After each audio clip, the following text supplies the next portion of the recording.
Welcome back to media Chhattisgarh. तारीख 6 मार्च 2026 दिन शुक्रवार और हिंदी पंचांग के अनुसार चतुर्दशी। तो चलिए शुरू करते हैं छत्तीसगढ़ की आज की पहली और बड़ी खबर से। रायपुर में बढ़ने लगी गर्मी, मार्च के अंत तक 41 डिग्री तक पहुंच सकता है तापमान। छत्तीसगढ़ की राजधानी रायपुर सहित प्रदेश के कई जिलों में फरवरी के दूसरे सप्ताह से गर्मी धीरे धीरे बढ़ने लगी थी। हालांकि सुबह और शाम के समय मौसम में अभी भी थोड़ा सुहाना रहता है, लेकिन अब मार्च में दोपहर में तेज गर्मी महसूस होने लगी है। आगे तापमान 41 डिग्री तक पहुंचने का अनुमान है। मध्य छत्तीसगढ़ के रायपुर में फिलहाल अधिकतम तापमान करीब 37 डिग्री सेल्सियस तक पहुंच गया है। मौसम विभाग के अनुसार अगले एक सप्ताह में तापमान में 2 से 3 डिग्री तक बढ़ोतरी हो सकती है। मौसम वैज्ञानिकों का कहना है कि इस समय उत्तर पश्चिम दिशा से शुष्क हवाएं चल रही है, जिसके कारण तापमान बढ़ रहा है। यह स्थिति अगले 8 दिनों तक बनी रह सकती है। राज्यसभा के लिए कांग्रेस प्रत्याशी फूलोदेवी नेताम ने दाखिल किया नामांकन। छत्तीसगढ़ से खाली हो रही राज्यसभा सीट के लिए कांग्रेस प्रत्याशी फूलोदेवी नेताम ने बीते दिन नामांकन दाखिल किया है। इस दौरान विधानसभा में नेता प्रतिपक्ष डॉक्टर चरणदास महंत, छत्तीसगढ़ कांग्रेस अध्यक्ष दीपक बैज, विधायक उमेश पटेल सहित कांग्रेस के कई विधायक और नेता मौजूद रहे। बता दें कि छत्तीसगढ़ से राज्यसभा की 2 सीटें खाली हो रही है। इनमें से एक फूलोदेवी नेताम और दूसरा KTS तुलसी की है, जिनका कार्यकाल 9 अप्रैल को समाप्त हो रहा है। सीट के लिए कराए जा रहे चुनाव में कांग्रेस ने फूलोदेवी नेताम को एक बार फिर से रिपीट किया है।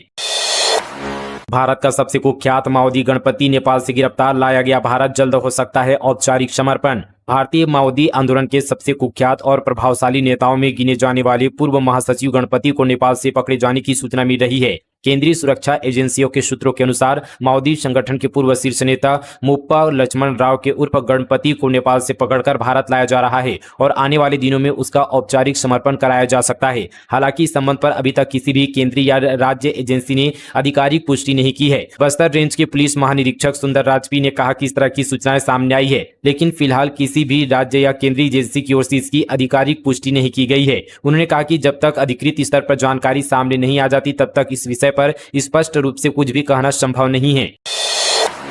रामनगर PHC जल्द कम्युनिटी हेल्थ सेंटर में होगा तब्दील, बेड क्षमता 10 से बढ़कर 30 होगी। 1.5 लाख की आबादी को होगा सीधा फायदा। राजधानी रायपुर के रामनगर क्षेत्र में स्थित प्राथमिक स्वास्थ्य केंद्र को अपग्रेड कर सामुदायिक स्वास्थ्य केंद्र बनाया जाएगा। इसके साथ ही इस स्वास्थ्य केंद्र की क्षमता बढ़ाकर 30 बेड की जाएगी। भवन के विस्तार के साथ आवश्यक स्वास्थ्य सुविधाओं का भी विस्तार किया जाएगा।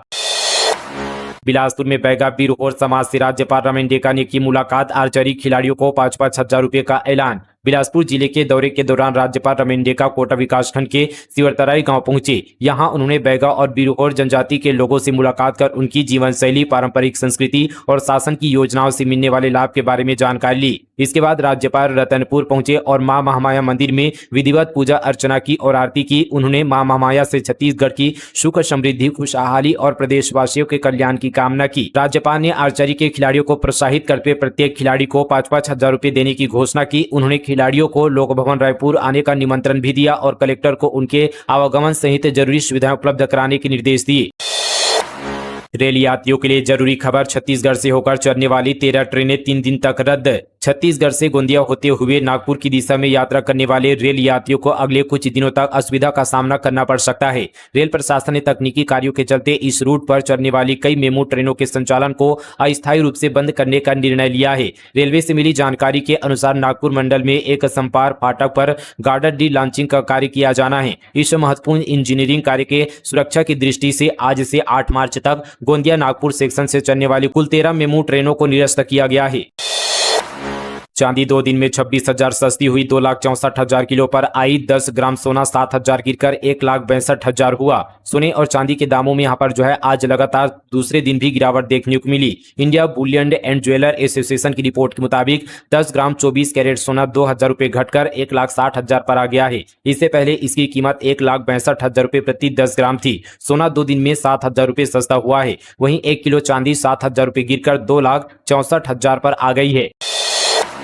राज्यसभा के लिए भाजपा प्रत्याशी लक्ष्मी वर्मा ने दाखिल किया नामांकन, मुख्यमंत्री विष्णुदेव साय बने प्रस्तावक। राज्यसभा की छत्तीसगढ़ से खाली हो रही सीट के लिए भाजपा प्रत्याशी लक्ष्मी वर्मा ने नामांकन दाखिल किया है। मुख्यमंत्री विष्णुदेव साय, भाजपा अध्यक्ष किरण सिंहदेव और वरिष्ठ विधायक धर्मलाल कौशिक प्रस्तावक बने। नामांकन दाखिल करने के लिए विधानसभा पहुंचने पर लक्ष्मी वर्मा का मुख्यमंत्री विष्णुदेव साय, भाजपा अध्यक्ष किरण सिंहदेव, केंद्रीय राज्य मंत्री तोखन साहू, डिप्टी सिंह विजय शर्मा, सांसद बृजमोहन अग्रवाल समेत कैबिनेट मंत्री और विधायक ने स्वागत किया।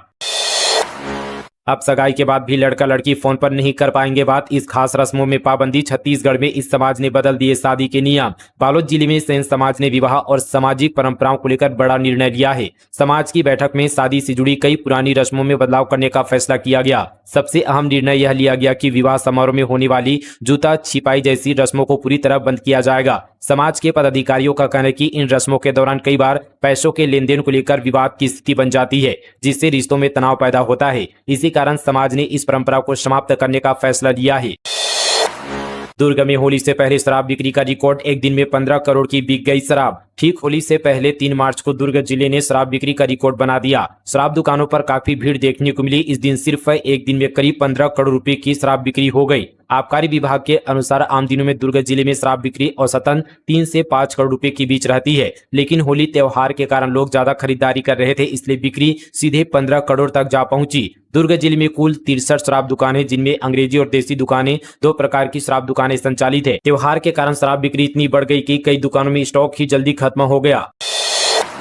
रायगढ़ में ग्रामीण की मौत पर प्रताड़ना का आरोप, रायपुर में इलाज के दौरान दम तोड़ा, परिजनों का चक्का जाम, प्रशासन ने जांच का आश्वासन दिया। रायगढ़ जिला में परसकोल में एक युवक की हत्या के बाद आरोपी को गिरफ्तार किया गया। इस मामले में एक ग्रामीण को पूछताछ के लिए बुलाया गया और उसके बाद वह गंभीर हो गया, जिसे इलाज के लिए रायपुर में भर्ती कराया गया, जहां उसकी मौत हो गई। वहीं मृतक के परिजन और चौहान समाज के लोग मामले की जांच, मुआवजा और परिवार के एक सदस्य को नौकरी देने की मांग को लेकर चक्का जाम कर दिया। तहसील ऑफिस के सामने प्रदर्शनकारी आंदोलन करने लगे। उनका आरोप था कि पुलिस की प्रताड़ना की वजह से रमेश चौहान की मौत हुई है। मामले की सूचना मिलती ही एसडीएम और अन्य अधिकारी मौके पर पहुंचे और पदाधिकारियों को समझाइश दी। साथ ही तहसील सभा कक्ष में एसडीएम, तहसीलदार और एसडीओपी परिजनों व समाज के लोगों के साथ बैठक किए। वहीं पूर्व में कांग्रेस नेताओं ने पुलिस पर प्रताड़ना का आरोप लगाया था। युवाओं को नौकरी का सुनहरा मौका, प्लेसमेंट कैंप में होगी भर्ती। शिक्षित बेरोजगार युवाओं के लिए सुनहरा अवसर लेकर आ रहा है। जिला रोजगार एवं स्वरोजगार मार्गदर्शन केंद्र कोरिया बैकुंठपुर के युवाओं को निजी क्षेत्र में रोजगार उपलब्ध कराने के उद्देश्य से आगामी सोमवार 9 मार्च 2026 को जिला पंचायत के पीछे गढ़ कलेवा के बगल में निःशुल्क प्लेसमेंट कैंप का आयोजन किया जा रहा है। इस रोजगार मेले में रिलेशनशिप एग्जीक्यूटिव कुल 10 पदों के लिए बैकुंठपुर, मनेन्द्रगढ़ एवं जिला सरगुजा में भर्ती की जाएगी। कस्टमर सर्विस एग्जीक्यूटिव बैकुंठपुर के लिए कुल यहाँ पर 3 पद शामिल है। इन पदों के लिए अधिकतम योग्यता स्नातक और महिला व पुरुष दोनों आवेदन कर सकते हैं। चयनित उम्मीदवारों को 18,000 से 15,000 रुपए तक मासिक वेतन प्राप्त होगा। सहकारी समिति में धान की बोरियों में पानी डाल रहे कर्मचारी, वीडियो वायरल होने से मचा हड़कंप। अभनपुर क्षेत्र से भलेरा सहकारी समिति में धान खरीदी को लेकर गंभीर अनियमितता मामला सामने आया है। आरोप है कि समिति के कुछ कर्मचारी द्वारा धान की बोरियों में पाइप के माध्यम से पानी डाला जा रहा था। इस पूरी घटना का तस्वीर यहाँ पर जो है और वीडियो अब तेजी से सोशल मीडिया पर वायरल हो रहा है, जिसके बाद क्षेत्र में हड़कंप मच गया। ग्रामीणों में आक्रोश भी देखा जा रहा है। दरअसल दोस्तों, मिली जानकारी के अनुसार जब समिति के परिसर में काम किया जा रहा था, उसी दौरान कुछ ग्रामीणों ने कर्मचारी को रंगे हाथों पकड़ लिया और मौके पर ही विरोध जताया। ग्रामीणों का आरोप है कि धान की बोरियों में पानी डालकर उनका वजन बढ़ाने की कोशिश की जा रही थी, जिससे शासन को आर्थिक नुकसान पहुंच सकता है। रायपुर में स्कूल के आसपास की दुकानों पर एक संग तंबाकू बेचने पर कोटपा एक्ट के तहत विशेष अभियान, 25 दुकानों पर कार्रवाई। डॉक्टर गौरव सिंह के निर्देश पर तंबाकू नियंत्रण के लिए मंदिर हसौद क्षेत्र में कोटपा के तहत विशेष अभियान चलाया गया। इस दौरान स्कूलों और आंगनबाड़ी केंद्रों के आसपास की दुकानों पर निरीक्षण किया गया और तंबाकू उत्पादों की बिक्री की जाँच की गई। जाँच के दौरान नियमों का उल्लंघन करने वाले 25 दुकानदारों पर चालान की कार्रवाई की गई। इन दुकानदारों से कुल 1450 रुपए का जुर्माना भी वसूला गया। अधिकारियों ने दुकानदारों को आगे से नियमों का पालन करने और स्कूलों के आसपास तंबाकू उत्पाद नहीं बेचने की समझाइश दी है।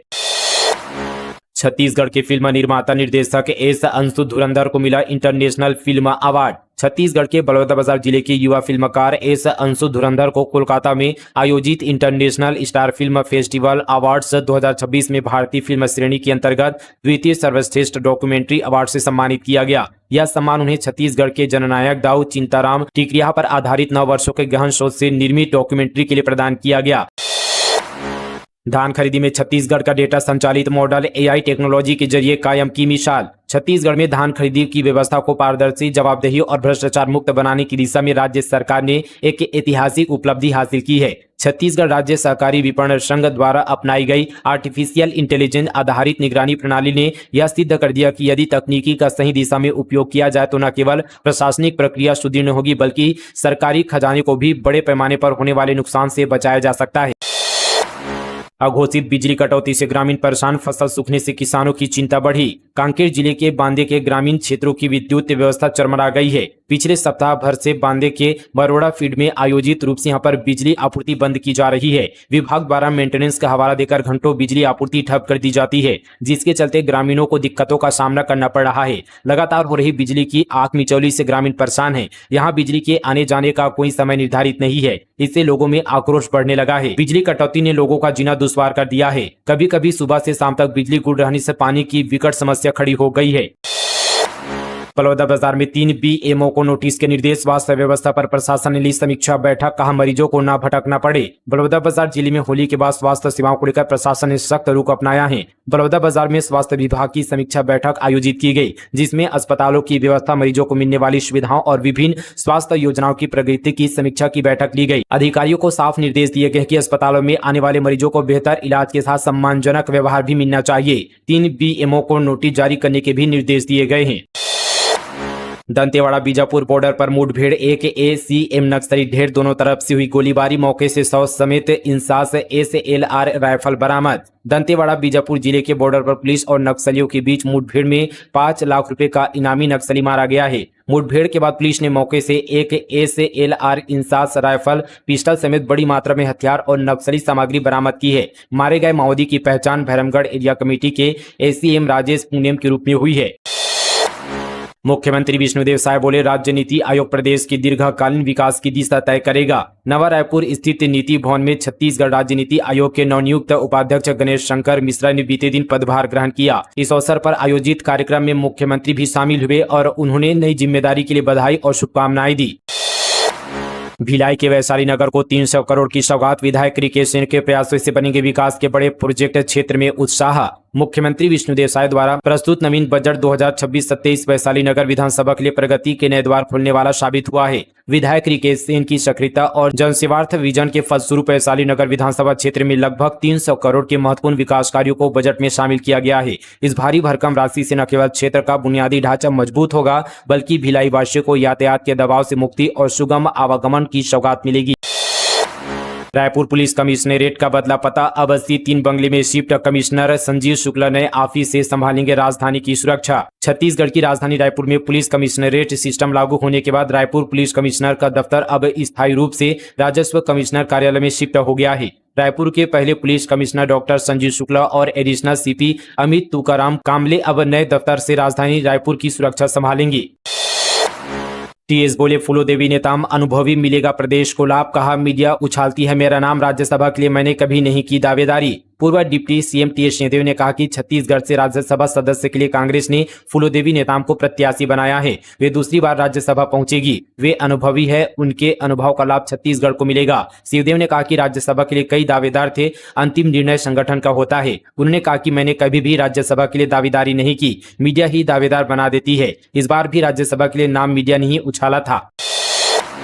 कभी नहीं मनाया त्योहार, सरेंडर के बाद नक्सलियों ने उड़ाए गुलाल। कांकेर महासमुंद में जश्न के साथ नाचे। अबूझमाड़ के कुतुल में 75 साल बाद पहली होली। छत्तीसगढ़ के जंगलों में रहकर जो नक्सली कभी कोई त्योहार पर्व नहीं मनाते थे, वो सरेंडर करने के बाद अब होली पर एक दूसरे को रंग गुलाल लगाकर खुशी मनाते नजर आए। कांकेर जिले के भानु प्रतापपुर स्थित मुल्ला चौगेल पुनर्वास केंद्र में सरेंडर नक्सलियों ने जमकर होली खेली। वहीं नारायणपुर में अबूझमाड़ के जंगलों में जहां कभी खून बहता था, वहां अब रंग अबीर उड़ाते हुए एक दूसरे को गले लगाया और नई जिंदगी की शुरुआत का जश्न मनाया। इसके साथ ही उन्होंने पुलिसकर्मियों को भी रंग लगाया। जांजगीर में रेलवे ओवरब्रिज की मांग पर महाआंदोलन, आज नगर बंद और चक्का जाम का ऐलान। जांजगीर चांपा जिले के नैला रेलवे फाटक पर ओवरब्रिज निर्माण की मांग को लेकर आज नगर बंद और चक्का जाम आंदोलन किया जाएगा। यह आंदोलन लगातार लगने वाले जाम की समस्या के समाधान के लिए किया जा रहा है। इसका नेतृत्व विधायक व्यास कश्यप, चेंबर ऑफ कॉमर्स, व्यापारी संगठन और आम नागरिक कर रहे हैं। नैला रेलवे फाटक पर आए दिन लगने वाले जाम से आम जनता, मरीज, विद्यार्थी, व्यापारी, दैनिक यात्रियों को भारी परेशानियों का सामना करना पड़ता है। कई बार एम्बुलेंस और अन्य आपातकालीन सेवाएं भी जाम में फंस जाती है, जिससे गंभीर स्थिति उत्पन्न होती है। T20 वर्ल्ड कप 2026 के फाइनल में पहुंचा भारत। रायपुर में उत्साह का माहौल। जय स्तंभ चौक पर क्रिकेट प्रेमियों ने मनाया जश्न। भारत माता की जय के लगे नारे। T20 वर्ल्ड कप 2026 के दूसरे सेमीफाइनल में टीम इंडिया ने इंग्लैंड को 7 रनों से हराकर फाइनल में प्रवेश कर लिया है। वानखेड़े स्टेडियम में खेले गए इस मुकाबले में पहले बल्लेबाजी करते हुए भारत ने नॉकआउट मुकाबले के इतिहास का सबसे बड़ा T20 वर्ल्ड कप का दूसरा सबसे स्कोर 243 बनाकर अपनी दमदार जीत से क्रिकेट प्रेमियों का दिल जीत लिया है। भारत की जीत के बाद राजधानी रायपुर के जय स्तंभ चौक पर जश्न का माहौल बन गया था। फिलहाल दोस्तों ये थी छत्तीसगढ़ की तमाम बड़ी खबरें मीडिया छत्तीसगढ़ पर। मिलते हैं कल इसी तरह की और नॉन स्टॉप खबरों के साथ। तब तक के लिए जय हिंद, जय छत्तीसगढ़, जय जोहार।